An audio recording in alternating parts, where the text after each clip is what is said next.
I have 3 question for you. Shell and tube heat exchanger में number of tubes कितने factor पे depend करता है।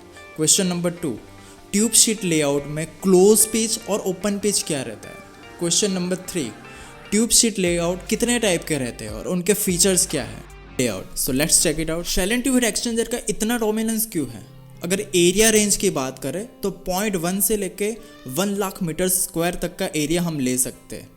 अगर टेम्परेचर रेंज की बात करें तो क्रायोजेनिक से लेके 1000 डिग्री सेंटीग्रेड तक टेम्परेचर हैंडल हो सकता है। अगर प्रेशर की बात करें तो वैक्यूम से लेके 1000 kg पर सेंटीमीटर स्क्वायर तक का प्रेशर हैंडल कर सकता है।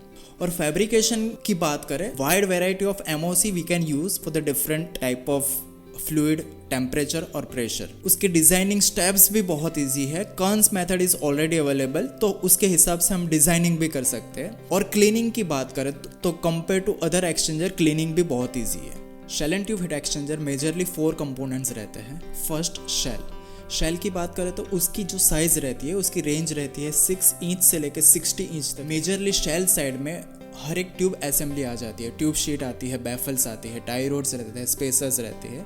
और शेल साइड फ्लूइड हमेशा शेल में से ही फ्लो होता है, जिसके लिए नोजल प्रोवाइडेड की जाती है। सेकंड कंपोनेंट है exchanger heads. Heads generally 2 type के रहते हैं। फ्रंट हेड रहता है और रियर हेड रहता है। फ्रंट हेड के साथ जो भी ट्यूब असेंबली रहती है वो स्टेशनरी रहती है, वो फिक्स रहती है। बट रियर एंड के साथ जो भी ट्यूब शीट रहती है वो फिक्स रहती है, नहीं तो फ्लोटिंग रहती है। जो केस में दोनों एंड पे ट्यूब शीट फिक्स रहती है उसे बोला जाता है fix tube shell and tube heat exchanger. और जो केस में रियर एंड में जो भी ट्यूब शीट रहती है वो मूविंग रहती है, वो टाइप के एक्सचेंजर को बोला जाता है floating head shell and tube heat exchanger. Generally वो कब प्रोवाइड किया जाता है? जब थर्मल स्ट्रेस ज़्यादा रहता है। और फोर्थ कंपोनेंट है ट्यूब असेंबली। जैसे कि अभी मैंने बोला कि ट्यूब असेंबली में रहता है tube sheet, baffles, number of tubes, tie rods, spacers. Now let's talk about the tubes. As per TEMA standards tube को उसके डायमीटर और वॉल थिकनेस के हिसाब से डिफाइन किया जाता है। डायमीटर जनरली नॉमिनल डायमीटर गिना जाता है, वो आउटसाइड डायमीटर ऑफ ट्यूब रहता है। और थिकनेस की बात करें तो वो बर्मिंघम वायर गेज यूनिट से डिफाइन की जाती है, BWG। जितनी भी ज़्यादा वैल्यू ऑफ BWG रहती है उतना ही वॉल थिकनेस कम रहता है। ट्यूब डायमीटर की बात करें तो जितना डायमीटर कम उतना एरिया कम, उतने वेलोसिटी ज़्यादा, उतना टर्बुलेंस ज़्यादा, और उसके हिसाब से हीट ट्रांसफर कोफिशिएंट भी हमें ज़्यादा मिलेगा। बट प्रेशर ड्रॉप भी इतना ही बढ़ जाएगा। तो हमें ऑप्टिमाइज करना पड़ेगा कि ट्यूब डायमीटर कितना चाहिए ताकि जो भी प्रेशर ड्रॉप एक्सेप्टेबल रेंज में हो वो हमें मिले। Now the major question, total number of tubes कौन से पैरामीटर पर डिपेंड करता है? मेन 2 पैरामीटर है। पहला फ्लूइड फ्लो रेट और दूसरा रहता है अवेलेबल प्रेशर ड्रॉप। तो ये 2 पैरामीटर की वैल्यू कैसे चेंज होती है? तो वो जनरली ट्यूब असेंबली पर डिपेंड करता है। ट्यूब असेंबली में आता है tube layout, then tube pitch, tube outside diameter, number of passes, shell diameter. Tube layout कैसे कैरेक्टराइज किया जाता है? जो भी ट्यूब शीट रहती है, ट्यूब शीट में जो भी हिसाब से ट्यूब्स अरेंज की जाती है, तो हर एक ट्यूब के बीच में जो एंगल रहता है उसके हिसाब से कैरेक्टराइज किया जाता है। और ये एंगल कैसे डिसाइड किया जाता है? Which is based on the flow direction of the shell side fluid. ये टॉपिक को डायग्राम से समझते हैं। लेट्स सी दैट ये एक शेल है, इट्स अ रफ डायग्राम। और ये जो शेल है, this is the shell input, this is shell side fluid output. और ये जो ट्यूब शीट है, दिस इज ट्यूब शीट। और ये जो ट्यूब का अरेंजमेंट है, ये हिसाब से ट्यूब अरेंजमेंट है। Let's see, this is the arrangement. तो ये ट्यूब जा रही है, ये सेकंड ट्यूब, ये थर्ड ट्यूब। और फ्लो डायरेक्शन यहाँ से नीचे आ रहा है, ठीक है। तो अगर फ्रंट व्यू से देखा जाए तो this are the arrangement, let's say this are the tubes. और यहाँ से शेल साइड फ्लूइड आ रहा है। तो जो फ्लो डायरेक्शन है शेल साइड फ्लूइड की और वो जो ट्यूब है उसमें जो एंगल बनता है, लेट्स से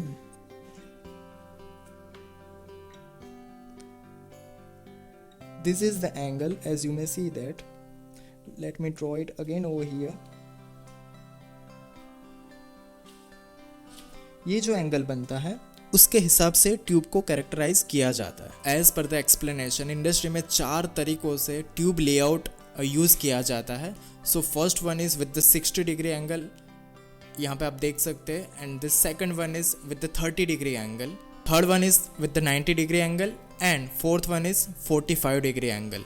ओवरऑल बात की जाए तो 4 एंगल हमने डिफाइन किए। उसके नाम है triangle layout, rotated triangle layout, square layout and rotated square layout. Triangle में एंगल रहते हैं 60 डिग्री एंड 30 डिग्री और स्क्वायर में एंगल रहते हैं 45 डिग्री और 90 डिग्री।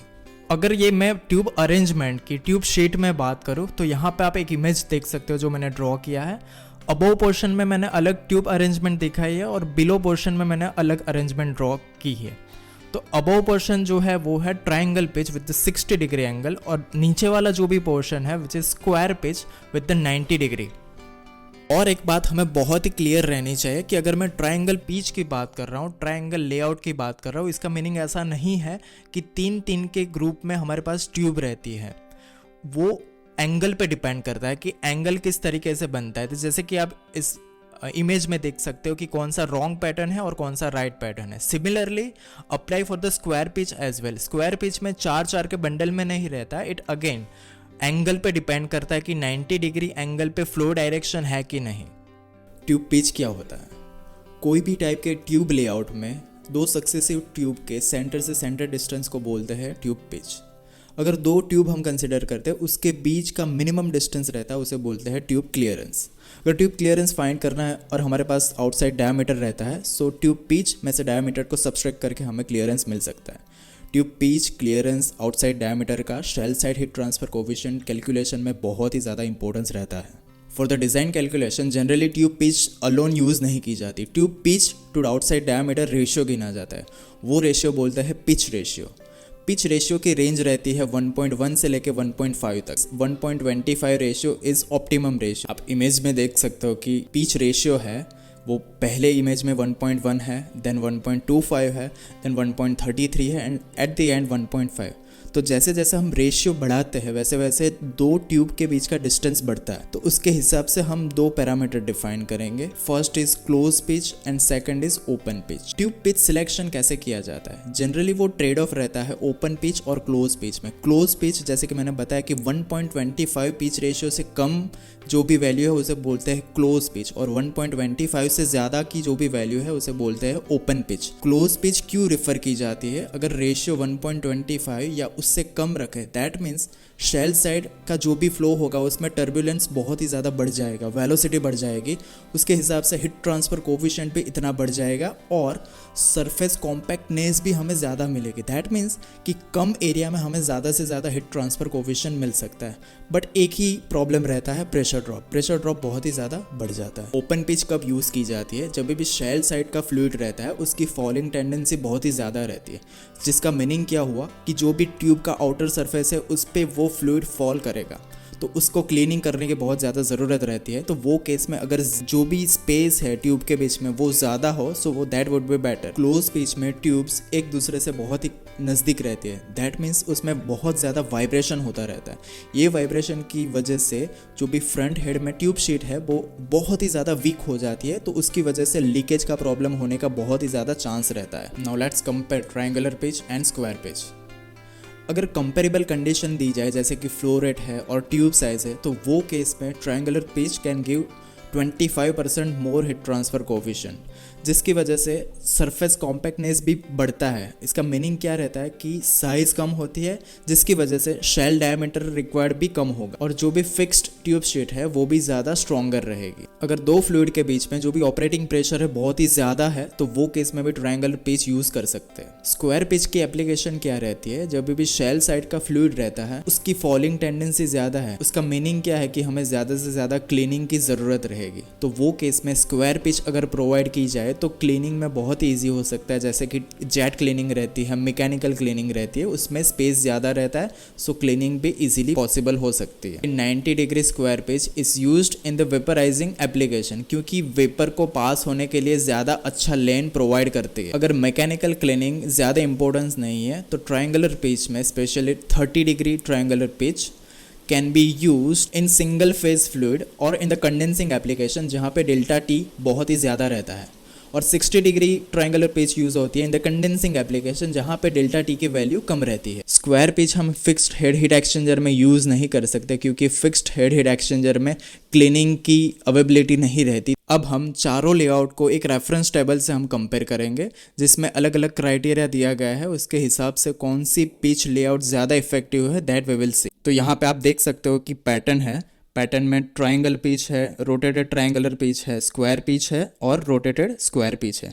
चारों ट्यूब लेआउट का हमें कंपैरिजन करना है। तो एंगल हमें पता है कि ट्रायंगुलर पिच जो नॉर्मल रहती है वो 60 डिग्री रहती है, अगर रोटेटेड है तो वो 30 डिग्री है।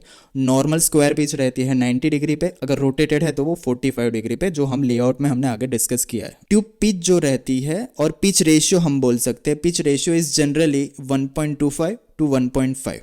Now let's talk about this shell side pressure drop.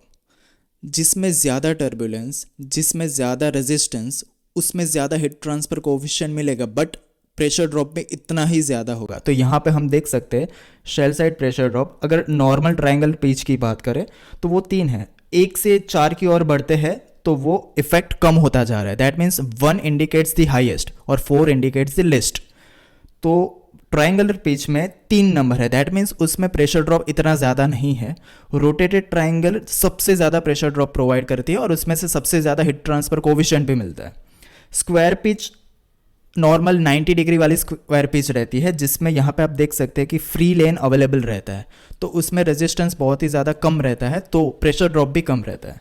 और रोटेटेड स्क्वायर में compare to square pitch pressure drop थोड़ा ज़्यादा रहता है क्योंकि उसमें रेजिस्टेंस बढ़ जाता है। Now next parameter is shell side heat transfer coefficient. जैसे कि मैंने आपको आगे ही बोला था कि ये असेंबली शेल साइड फ्लूइड पे ज़्यादा इम्पैक्ट करती है, तो जिस हिसाब से प्रेशर ड्रॉप का नंबरिंग है उसी हिसाब में shell side heat transfer coefficient का नंबरिंग है। जिसमें ज़्यादा प्रेशर ड्रॉप, दैट मीन्स कि टर्बुलेंस हमने बढ़ाया, तो टर्बुलेंस बढ़ेगा तो प्रेशर ड्रॉप भी बढ़ेगा और हीट ट्रांसफर कोएफिशिएंट भी बढ़ेगा।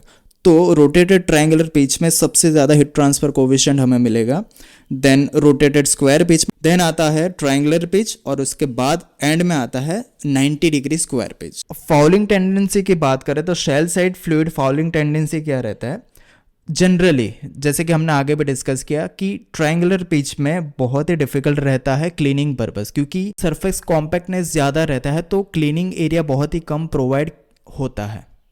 और स्क्वायर पिच की बात करें तो उसका तो एप्लीकेशन ही वही है कि जिस केस में क्लीनिंग की ज़्यादा ज़रूरत होती है तो वो केस में स्क्वायर पिच लेआउट रखना ज़रूरी होता है। तो वो स्क्वायर पिच में easy for mechanical as well as for the jet cleaning, but it is difficult for the triangular pitch. Shell diameter कितना रहेगा कंपेरेबल कंडीशन में, तो आगे भी हमने बात की कि ट्रायंगुलर पिच जनरली कॉम्पैक्टनेस ज़्यादा रहती है तो उसके लिए शेल डायमीटर कम होता है, जबकि स्क्वायर पिच में कॉम्पैक्टनेस कम रहती है जिसकी वजह से शेल डायमीटर हमें ज़्यादा लेना पड़ता है, which means it is most costliest. So that's it from the topic. अगर आपको कोई भी डाउट हो, कोई भी क्वेरी हो तो आप कमेंट सेक्शन में मुझे बोल सकते हैं। I will try to answer all those question, all those queries. ऐसे ही टाइप के वीडियो कंटेंट के लिए kindly subscribe my channel. See you in the next video.